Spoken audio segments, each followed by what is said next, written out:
Assalamualaikum warahmatullahi wabarakatuh. Masih dengan saya Sopan Hidayat di channel Sopan Center for Edu. Video kali ini kita akan membahas sebuah perangkat lunak atau aplikasi yang disebut dengan POP atau Publish Offeris versi 8 yang kita duetkan dengan aplikasi Mendeley. Baik, Publish Offeris ini adalah perangkat lunak atau software begitu ya, yang mengambil kemudian menganalisis citasi akademik ya, yang menggunakan atau yang diambil datanya, metadata itu dari berbagai sumber. Di sini sudah ada disebutkan dengan citation metric including the number of paper. Oke. Selanjutnya kita buka saja ya. Baik. Ini adalah aplikasi ya, Harsings Publish Offeris ini. Kita menggunakan bagaimana caranya dengan mudah kita mendapatkan sebuah artikel jurnal sesuai dengan judul sebuah penelitian ataupun tugas akhir ya.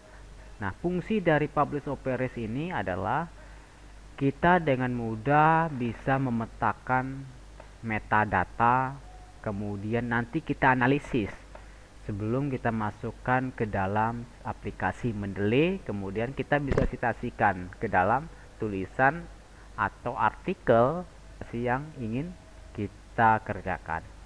Langsung saja, di sini saya sudah membuka aplikasi Mendeley ya. Sekarang bagaimana cara mendapatkan metadata ya? Baik, di sini ada ya, kita pakai Google Scholar saja. Kita coba menggunakan Google Scholar.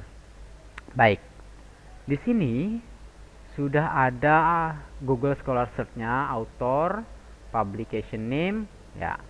Kita di sini saya akan menunjukkan menggunakan title words atau judul, mencari sebuah metadata dengan keyword dengan judul.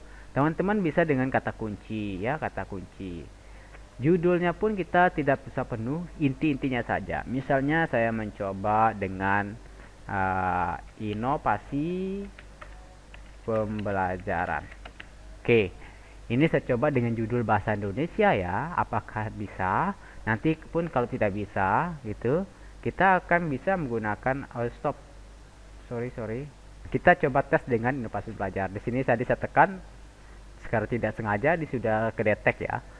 Nah, kita coba limitasi atau batasi dia. Saya coba menggunakan dari 2019 atau 18 sampai dengan 2022. Ini bermaksud untuk kita membatasi pencarian metadata agar tidak keluar dari terbitan 2018 dan 2022.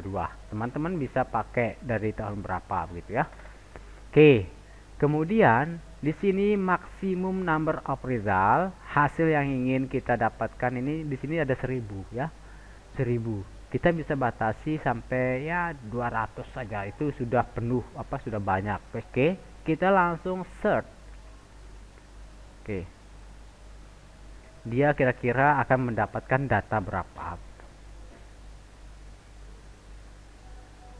Baik,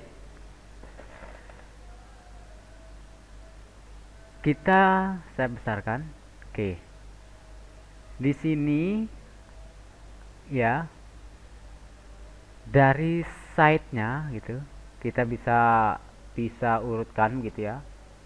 Ada 179 yang site ya, ranking 2, kemudian penulisnya M. Kristiawan, kemudian judulnya peningkatan profesionalisme guru melalui inovasi pembelajaran tahun 2018, jurnal ya, kita years-nya lagi coba.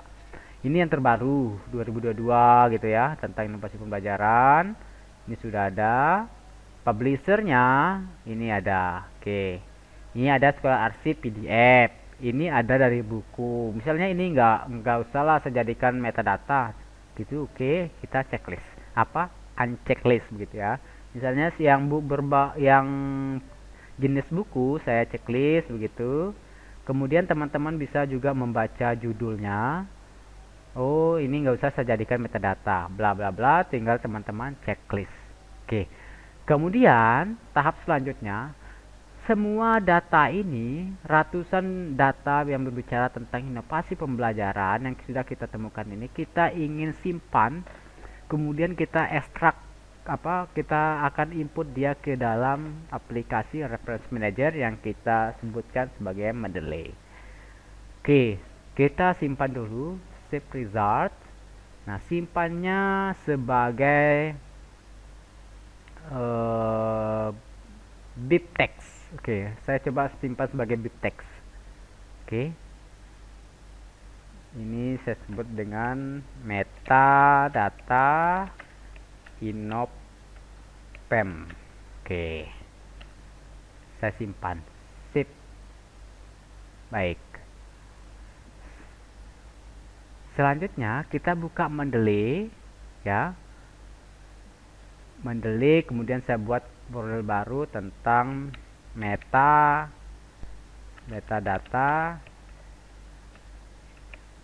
inopem ya. Oke.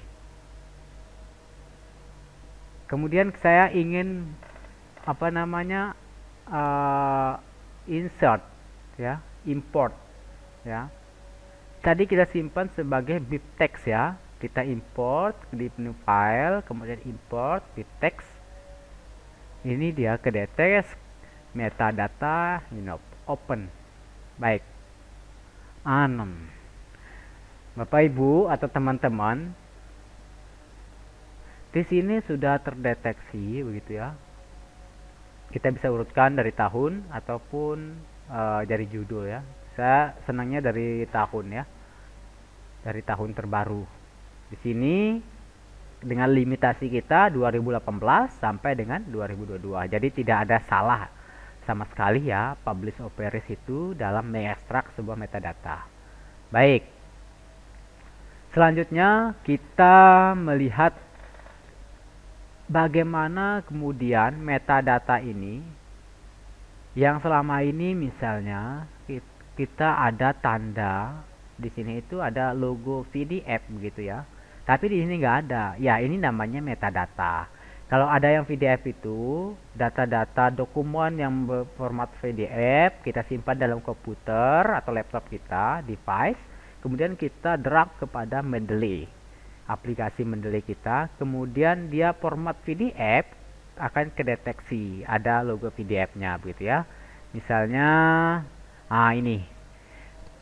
ini adalah yang secara manual kita ekstrak begitu, kemudian dia muncul PDF-nya. Kalau yang tadi metadata ini dia tidak muncul di sini ya. Oke, contoh, saya sangat tertarik dengan inovasi pembelajaran yang Rahayu dan kawan-kawan ini. Saya ingin citasikan atau kutip gitu ya, kebetulan terbaru, terus jenisnya kedeteksi dia adalah jurnal artikel. Nah, di sini di abstraknya ini enggak muncul semua ya. Oke, teman-teman atau Bapak Ibu tinggal mengklik URL-nya. Nanti kalau tidak ada URL, dia ada DOI-nya ya.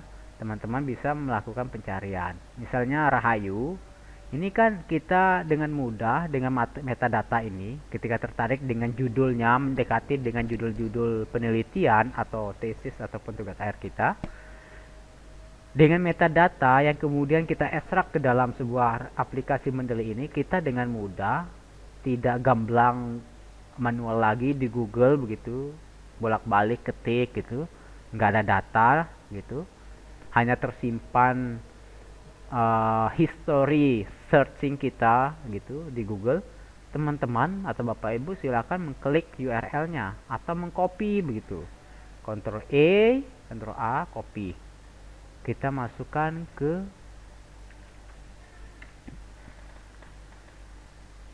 Oke, bla bla bla, saya kutip si Rahayu. Nah, ini tadi apa namanya? Jurnal Rahayu tadi ya. Misalnya dalam membaca abstrak begitu, ibu-ibu juga atau bapak-bapak bisa kalaupun jurnal ini bisa ke download begitu, ada nggak? Kalaupun nggak bisa dengan baca ini, misalnya abstrak, bapak ibu-ibu mungkin bisa apa namanya melakukan citasi begitu. Misalnya saya mau citasi si ibu tadi, apakah bisa tanpa ada data file PDF dalam Mendeley? Mari kita coba. Mana tadi? Ini ya, Rahayu ya, kita set. Udah ada file PDF-nya ya. Oke, dia bisa. Oke, kita insert biografi. Dia bisa tanpa ada file PDF yang kemudian banyak sekali tumpukan-tumpukan file kita, jurnal kita dalam apa namanya buat folder gitu. Mending kita simpan metadata dalam bentuk apa namanya bibtex ya, bibtex yang begini yang kapasitasnya atau size-nya itu kurang dari 200 KB yang mengisi 200 artikel gitu. Kita mau merapikan metadata kita, misalnya metadata yang kita miliki, oh ya saya perbaiki aja begitu, tambahin dia doi-nya misalnya. Bisa nggak ini saya edit? Oke, nggak bisa ya. Oke, saya tambahin doi-nya, kemudian abstraknya begitu. Oke. Oke, cukup. Saya sudah ada begitu. Mau disempurnakan lagi kata kunci dan lain-lainnya ya. Author keyword segala macam. Volumenya silakan diisi, ditambah sehingga pada saat citasi mengekstrak sebuah apa namanya referensinya itu nanti lebih lebih komplit gitu. Misalnya saya ini tadi kan nggak ada DOI-nya, sekarang sudah saya tambahkan. Saya coba insert biografi lagi. Oke, dia ada penambahan di sini DOI-nya. Oke ya. Jadi begitu Bapak Ibu. Artinya dengan menggunakan mencari dengan publish operis yang kita komparasi gabungkan atau duetkan dengan parsing publish operis ini, sangat mudah kita mendapatkan metadata sesuai dengan keyword atau tema penelitian atau tulisan yang ingin kita kerjakan. Baik, ini sudah ada 1000 ya metadata tadi. Ini Bapak Ibu, ini basi dengan judul bahasa Indonesia Bapak Ibu ya, yang kita ambil metadatanya melalui Google Scholar. Ini 1000 loh Bapak Ibu. Kalaupun kita simpan begitu, kita simpan sebagai bibtex ya. Oke, hanya 840 kilobyte ya. Kurang dari 1 MB dengan 1000 judul. 1000 metadata sebuah artikel. Nah, Bapak Ibu belum menyimpan biar agak rapi, tidak terstruktur lagi di Mendeley, Bapak Ibu silakan unchecklist di sini dulu. Misalnya, oh saya ingin mengekstrak yang jurnal saja begitu. Jadi yang buku saya unchecklist, yang proceeding saya unchecklist. Saya pilih yang jurnal saja begitu. Silakan. Baik. Saya pikir demikian dulu video tentang publish operis ini dengan Mendeley. Nanti pun kalau ada pertanyaan, Bapak Ibu silakan nanti ikut apa namanya nimbrung di komentar untuk berbagi. Silakan. Dan semoga ini bermanfaat untuk kita semua. Saya ucapkan terima kasih. Assalamualaikum warahmatullahi wabarakatuh. Sampai jumpa.